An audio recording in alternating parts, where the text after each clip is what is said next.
arra khara afaan Somali kana nachuuta tole dura odon afaan Somali tinsenne jollota Oromo kanannawa ona jaarso dhalatan naannawa jinaasan naannawa jijjigaatti galatoma media Somali ka Oromo phobia qabu warra Oromoon hinjirtu naannawa kana cufa Somali qubata jiru dhayxanii likki galchitanii jechuudha. Khara cinaasan taanaan jijjigoo taanaan hiikaan jijjigoo malakkate hiikaan cinaasan daari mudiida waaleet dirree baadu faafam funyaan biiraa funyaan hujubaa haga ejersa goorootti qacello keessa deemtan diinni kun cufti xiyyaaf ta'a garuu joolloonni jaarsoo ilmaan dagaa galata guddaa qabdan keessaafuu namichi isi wajjigootan san namicha Oromo maatu lafa Somali fudhate malee Oromoon lafumaa hin qabdu nama jiru tokko duudaa ta'uun hedduu ulfaataadha akkatti nama himan hin jiru qacellotti itti himtan galata guddaa qabdan khara khaaniin warra nu malee ji'u heddummaate nu malee hoggaan ji'u lafti tun cufti teenya kabiraa hin jiru teenya nu malee gaafa Afrikaa namni biraan jiru nuutu gaafa mootii gaafa Afrikaati isa malee mootiin gaafa Afrikaan jiru rabbiin biyya tana biyya baha Afrikaa isa lafti tun cufti lafti kopheen teenya dhaabbatte cufti teenya kajoo shiftoota tokko tasbee jechuudha shiftoota lolaas namarra labsu biiti tunis teenya ummanni kunis afaan jijjiirrate malee ummata keenya kajo amma anuma intala Oromoo tana anuma intala Booranaa fi Bareentorraa dhalatte tanaatu afaan jijjiirrate gosa bira ta'a jechuudha wallaalummaan kana caalu hin jiru jechuudha ummata amantii raayis duudaadha aadaa raayis duudaa jireenya hawaasummaatiirraa illee duudaati jechuudha ummanni kun akka ummataatti dubbadhiisa maaliif akka ummataatti lafa Oromoo kileem godhu jira waan ta'eef illiitiidhaa miti illiti jala dhokatanii fedhii isaanii taganna 48 oofachaa turan ganna 48 haga Jabuutiin bilisa baate kana oofaa jiran jechuudha shanan Somaalii kajoo khara gabaaba deebi'uudhaaf waan kana gabaabsee lolli amma dirreen dhawaa keenya maal keenyaaf maali narraahimi huursoteenya kun keenyaan amma dhufe kun sagantaa shanan Somaaliit akkamitti jeen isinima gaafa seera kana baafanna jaan kitaaba amma nama waliin fixu jiru tokko silaayis wani rabbiin jibbu nama waliin fixi beeytu waan kitaaba kana jiru jibbamaadha namni wal fixaa jira jechuudha naannaa Zeelaatiif naannaa Booramaa kanatti kitaaba kana keessatti dirree dhawaa lafa maappi agartan maappi isaan fudhatanii keessa kaa'an jechuudha lafa namaa hatu خان عادا خرّيو ديشي سخرّيو في وجا خرّيو كسواني جو كليبيلي خرّيو خيسا فرأتني شر كتاب سهني رخايتني ورسينا نماتي في عادا نما هاتوتو جرّا دمي توكو فخيسا 2025 أسبهيجة شون أمة إيسا جان توكو أمة إيسا جان قد جرس ورّا قادين جانيك أبو يشونا أما خان الرتي لفتانا ساوات كبي وليجلن موتوما جبوتي تيفي حاجة توكو ورا سوماليلاند خان خيسا حاجة توكو موتوما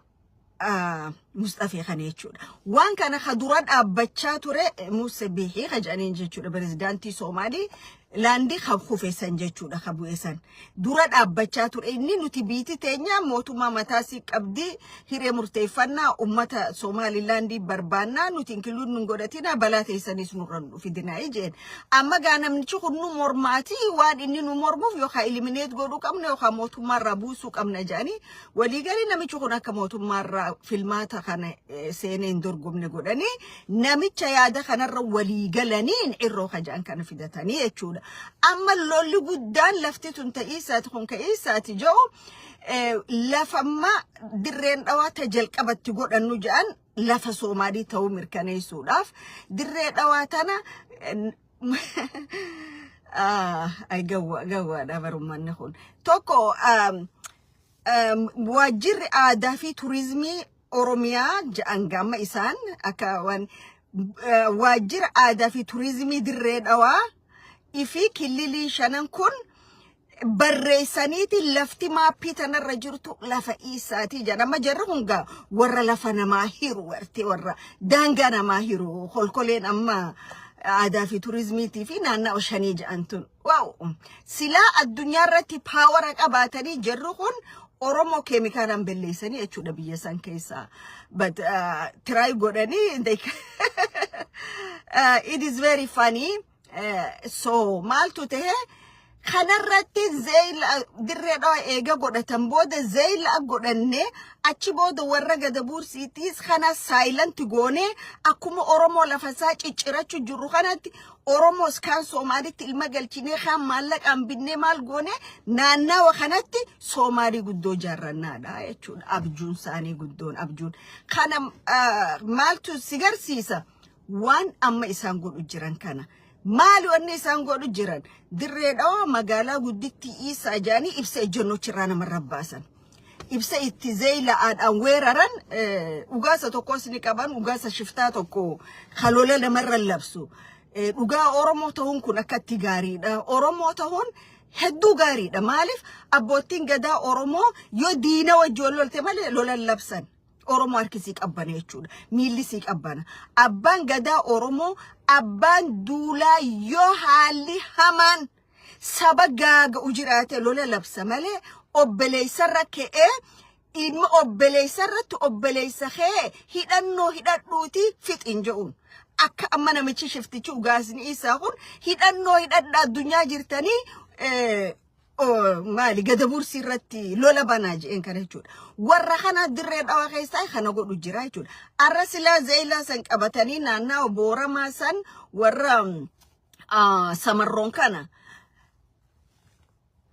qabatanii lolli lammaffaa eenyurra banuu deema Mustafeenii fi shiftichi ugaasa Isaa jookun Oromoo rabbanuu deemanii jechuudha gaafa Oromoo lakki naannaawni kinkiyyaa je'e lola banan lola isaanii anamma duratis jejjeen ture gurra tokkoon fuutanii tokko ganneexxan malee jarri kun milishiyaa naannaawa shinniileetti leenjifachaa jiran milishiyaa naannaawa funyaan biiraa kanatti leenjifachaa jira milishiyaa shiftaa Mustafeetii fi shiftaa ugaasa kanatti leenjaa jira jechuudha shiftoonni kun eenyuuf leenjifaman Oromoof leenjifamanii jechuudha karaa kaan itti adeebi'u amma maal ja'an nuti immoo Oromoon Booranaa fi Bareentoo qabna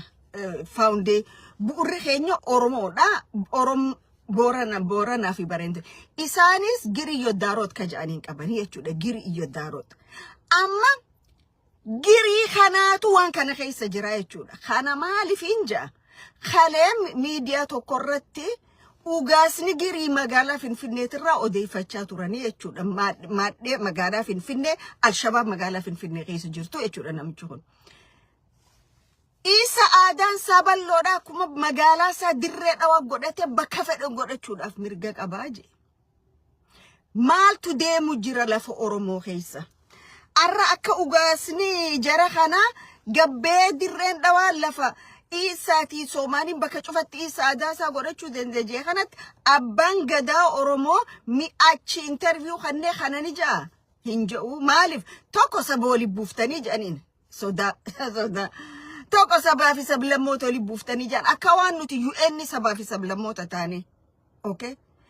sabaa sablammoota kana nu qofaan mirga isaanii eega sabaa sablammoonni mirga Oromoo eeguun irra hin jiru okay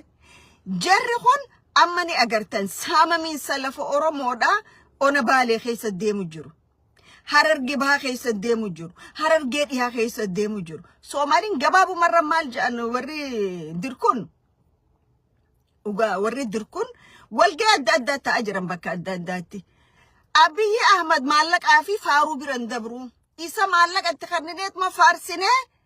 hatattamaan piroojeektiin teenya hojiirra ooluu qabdiidha jechuudha jara kana ka itti dammaqee eenyu warra Affaar jechuudha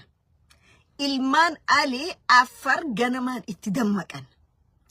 gaafa warri Isaa Affaar irratti tarkaanfii fudhate warri kililii shanii Mustafeen waraana ergeef